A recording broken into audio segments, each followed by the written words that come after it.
Assalamualaikum warahmatullahi wabarakatuh.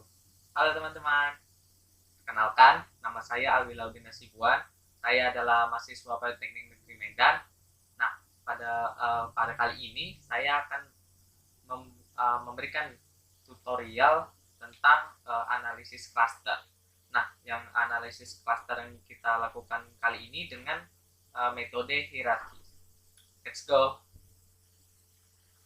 Nah, ada hal yang perlu dipersiapkan untuk analisis cluster dengan metode hierarkis ini. Yang pertama itu adalah data Excel. Nah, kita sudah mempunyai data Excel dengan 10 sampel dengan 5 variabel. Ada ekonomi, bahasa Inggris, matematika, geografi, dan PKN. Nah, yang selanjutnya kita persiapkan adalah aplikasi IBM SPSS statistik. Saya menggunakan yang tipe 22. Nah, selanjutnya kita buka.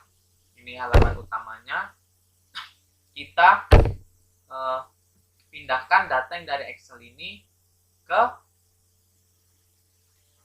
SPSS. Ini yang perlu kita pindahkan, nah ininya. Copy. Kita pastekan.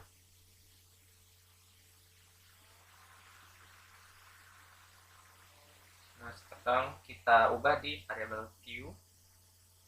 Ubah ini nama.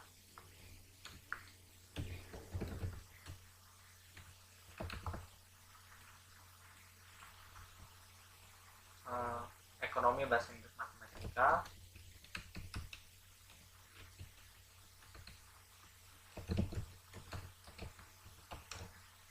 Buat BI, MM, geografi,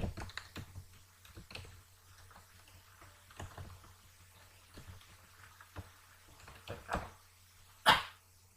Ini kita buat desimalnya 0. Kita buat ini scale dan sudah rapi. Oke. Nah, sebelum memulai, saya akan menjelaskan sedikit tentang analisis cluster metode hierarkis ini. Nah, konsep dari metode hierarkis ini dimulai dengan menggabungkan dua objek yang paling mirip. Kemudian gabungan dua objek tersebut akan bergabung lagi dengan satu atau lebih objek yang paling mirip lainnya. Nah, proses clustering ini pada akhirnya akan mengumpal dan menjadi satu cluster besar yang mencakup semua objek. Metode ini disebut juga sebagai metode aglomeratif yang digambarkan dengan dendrogram. Nah, mari kita akan langsung ke proses analisis cluster dengan metode hierarkis. Nah, yang pertama itu kita untuk mencari nilai Z, Z score. Nah, untuk masuk ke analisis clusternya. Caranya yaitu kita klik analyze. Nah, kita deskriptif statistik dan deskriptif. Nah, kita masukkan semua variabel ini ke kolom variabel. Nah, kita centang tanda ini set standardized values values as variables. Nah, yang ini itu untuk memerintahkan SPSS untuk menyimpan nilai Z score-nya. Nah, ini yang digunakan. Nah, yang digunakan untuk kita selanjutnya untuk uji cluster, analisis clusternya. Baru kita oke. Keluar hasil output ini, kita keluar saja, kita close. Nah, inilah keluar nilai Z score-nya dari masing-masing variabel yang tadi. Z ekonomi, DIN, ZMM, geografi, dan PKN. Nah, setelah kita sudah dapat nilai Z-nya, Z score-nya, nah barulah kita bisa lanjut ke analisis clusternya. Nah, untuk langkah-langkah analisis clusternya yaitu kita klik analyze, kita kita klik classify, lalu hierarchical cluster. Nah, yang ini yang kita masukkan ini adalah nilai z-score-nya saja yang tadi. Kita masukkan ke kolom variables. Nah, yang label cases by ini kita masukkan yang nama. Jangan lupa untuk pilih ini cases dan dicentang statistik dan plots. Nah, sekarang kita masuk ke pengaturan-pengaturan yang lainnya di sini. Yang ada statistik, plots, method, dan set. Yang pertama kita masuk ke statistik. Nah, yang untuk statistik ini kita centang agglomeration schedule dan proximity matrix. Nah, yang ini cluster membership-nya ini kita range of solution. Nah, ini kita membuat clusternya minimal kita buat 2 dan maksimalnya kita membuat 4. Dan langsung kita continue. Nah, sekarang kita masuk ke plots. Nah, ini yang perlu kita centang ini dendrogram. Nah, yang e-cycle ini kita buat non.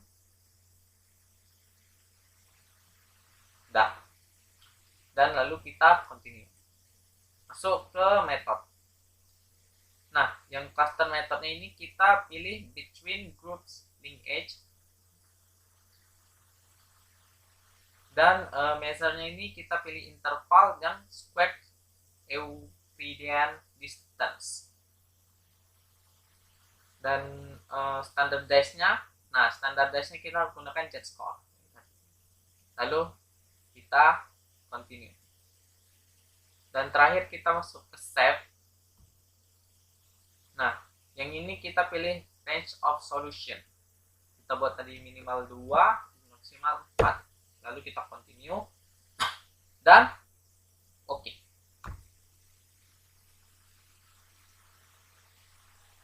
Nah, dan inilah keluar hasil output hasil dari analisis cluster yang telah kita lakukan tadi. Nah, di sini ada tabel proximity matrix nih, average linkage, ada cluster membership, ada dendrogram. Nah, inilah yang kita akan interpretasikan, yang akan kita bacakan. Sini. Yang pertama itu proximity. Nah, di sini kita dapat lihat n-nya. N-nya itu adalah 100, 10 karena tadi kita punya ini ada 10 data valid persen 100% dan tidak ada yang missing, tidak ada yang ketinggalan, hilang. Jadi datanya semua masuk. Dan next kita masuk ke yang ini, proximity matrix. Ini menunjukkan matriks jarak antar variabel satu dengan variabel yang lain.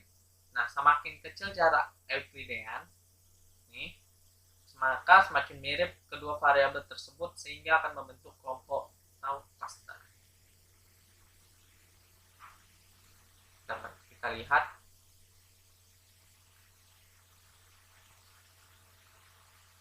Ya, semakin kecil jaraknya, maka semakin mirip kedua variabel tersebut akan membentuk cluster.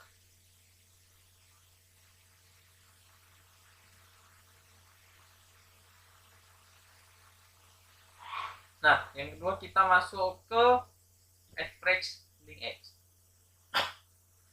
Nah, setelah jarak antar variabel diukur dengan jarak Euclidean yang tadi jadi diukur nih jarak-jaraknya.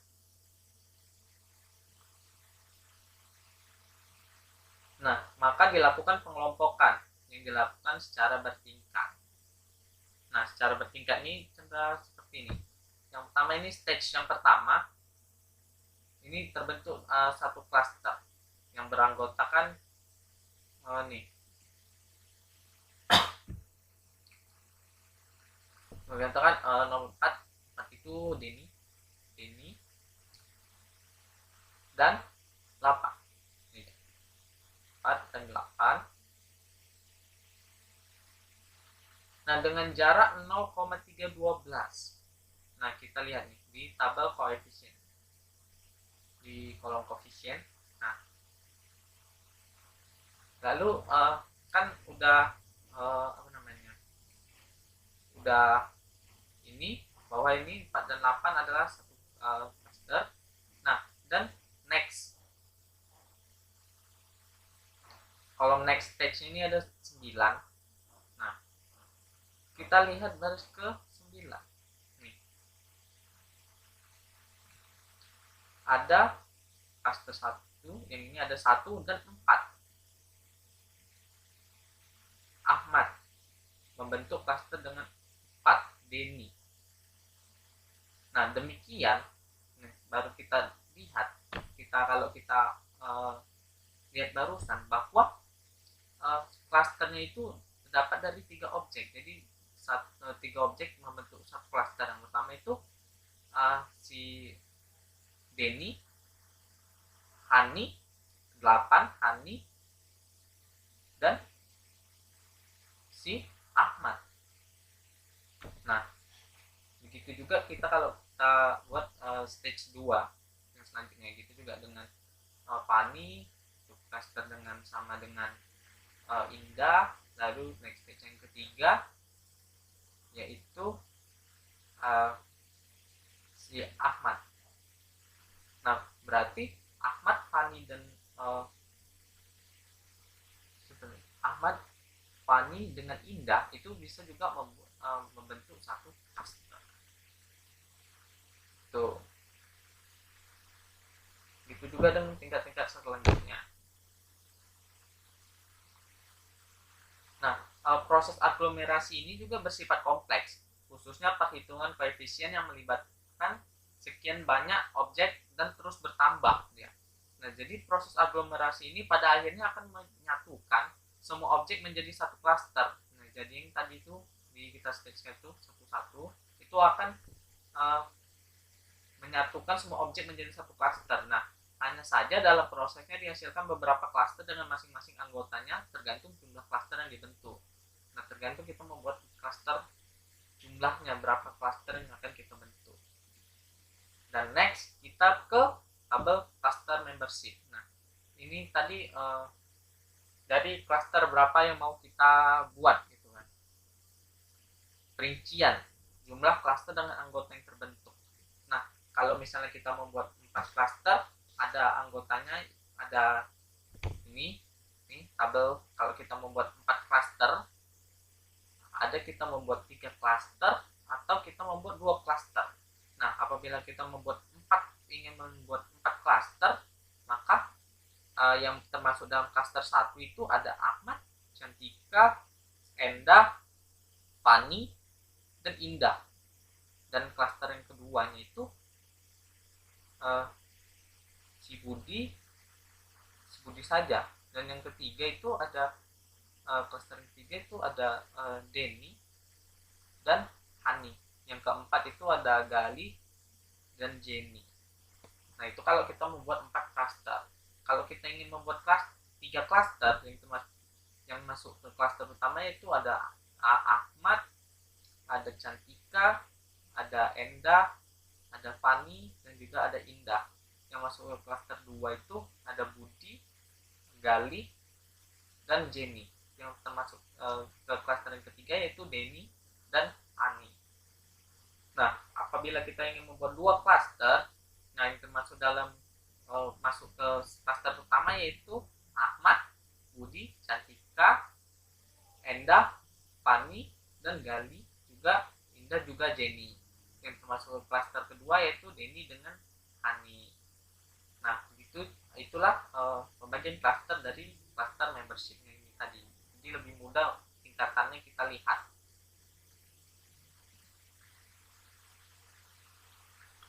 Yang terakhir kita masuk ke dendrogram. Nah, dendrogram ini berguna untuk menunjukkan anggota cluster yang ada jika ditentukan beberapa cluster yang seharusnya dibentuk. Nah, jadi ini dapat kita lihat bahwa kalau ingin membuat 2 cluster, nah yang termasuk dalam clusternya itu ini bagian 2 cluster nih. dua cluster. Ada ini sama aja sih, cuman dia terpakai menjadi dendrogram, dibuat dari dendrogram. Ya, dia dalam bentuk dendrogram. Yang ini sama aja. Yang termasuk cluster 1 kan ini Ahmad Budi. Nah, yang masuk cluster 2 ini Denny, Hani. Nih, Denny, Hani ini termasuk cluster 2, dan Fani, Indah, Ahmad, Enda, Cantika, Gali, Jenny dan Budi termasuk cluster yang 1. Itu jika membuat 2. Itu membuat 2 cluster. Kalau yang 3 cluster ini 3 cluster. 1 nih, cluster 1 Ahmad. Sebenarnya itu dia membuat dari cluster ini, tabel ini menjadi dendrogram. Nah, begitulah bisa kita lihat ini sama aja dengan bentuk dendrogram. Nah, begitulah cara analisis cluster dengan metode hierarkis. Nah, apabila ada kesalahan atau apa, mohon dikoreksi, dan semoga tutorial ini memberikan manfaat bagi teman-teman yang menontonnya. Terima kasih telah menonton video ini, dan sampai jumpa.